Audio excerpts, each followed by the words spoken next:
പാൽ സൊസൈറ്റിയിൽ അതിക്രമിച്ച് കയറി ആക്രമണം നടത്തിയെന്ന പരാതി. സൊസൈറ്റിയിൽ എത്തുന്നവർക്ക് തടസ്സം സൃഷ്ടിച്ച് വാഹനം പാർക്ക് ചെയ്തത് ചോദ്യം ചെയ്തതാണ് ആക്രമണത്തിന് കാരണം.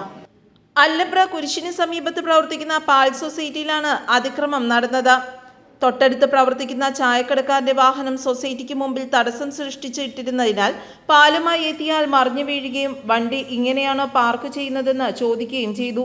ഇതിൽ ക്ഷുഭിതരായ വാഹന ഉടമകൾ സൊസൈറ്റിയിൽ അതിക്രമിച്ചു കയറി മുതിരമാലി സുരേന്ദ്രൻ എന്ന ക്ഷീരകർഷകനെ കയ്യേറ്റം ചെയ്യുകയും 15 ലിറ്ററോളം പാൽ നശിപ്പിച്ചു കളയുകയും നാശനഷ്ടങ്ങൾ വരുത്തുകയും ചെയ്തുവെന്ന് സൊസൈറ്റി പ്രസിഡന്റ് സുകുമാരൻ അറിയിച്ചു.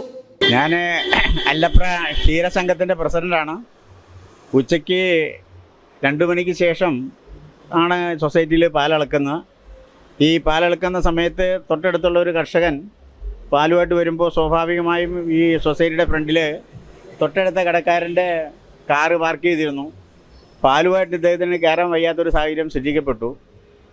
ആ പാലുമായിട്ട് കർഷകൻ വരുന്ന വഴിക്ക് അത് തട്ടുകയും അയാൾ വീഴുകയും ചെയ്യുന്നു. ആ സാധനത്തിൽ അദ്ദേഹം പാലുമായി അകത്തേക്ക് കയറുമ്പോൾ ആ സമയത്ത് കർഷകൻ ചോദിച്ചു, നിങ്ങളിങ്ങനെ വണ്ടി ഇട്ടാൽ കയറുന്നത് എങ്ങനെയാണെന്നൊരു ചോദ്യം ചോദിക്കുമ്പോൾ ആ കർഷകനെ സൊസൈറ്റിയുടെ അകത്തേക്ക് കയറി വന്ന് ആക്രമിക്കുകയും പാൽപാത്രം മുഴുവൻ തട്ടിധരിപ്പിക്കുകയും അതുവഴി സൊസൈറ്റിയുടെ ഗ്ലാസും എല്ലാം തല്ലിപ്പൊളിക്കുകയാണ് ഉണ്ടായിട്ടുള്ളത്. മറ്റു കാരണങ്ങളെന്ന് പറഞ്ഞാൽ ഞാൻ സ്ഥലത്തുണ്ടായിരുന്നില്ല. വന്നപ്പോൾ അസിസ്റ്റന്റ് സെക്രട്ടറിയാണ് ഇത്തരം കാര്യങ്ങൾ പറഞ്ഞത്. ഇതിനെ കുറിച്ച് സെക്രട്ടറി ഉൾപ്പെടെയുള്ള ആളുകൾ പോലീസ് സ്റ്റേഷനിൽ പോയിരിക്കുകയാണ്.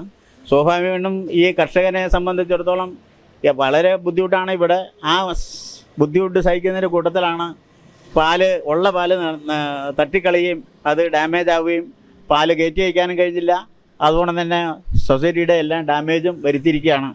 ശക്തമായ പ്രതിഷേധം ഉണ്ട്. ആ കൂട്ടത്തിൽ തന്നെ ശക്തമായ പോലീസിൻ്റെ ഇടപെടലിന് വേണ്ടി സെക്രട്ടറി ഉൾപ്പെടെ പരാതിയും കൊടുത്തിട്ടുണ്ട്. ഇതാണ് സംഭവം. സൊസൈറ്റി സെക്രട്ടറി ഉൾപ്പെടെയുള്ളവർ പെരുമ്പാവൂർ പോലീസിൽ പരാതി നൽകി. News bureau, Vengola.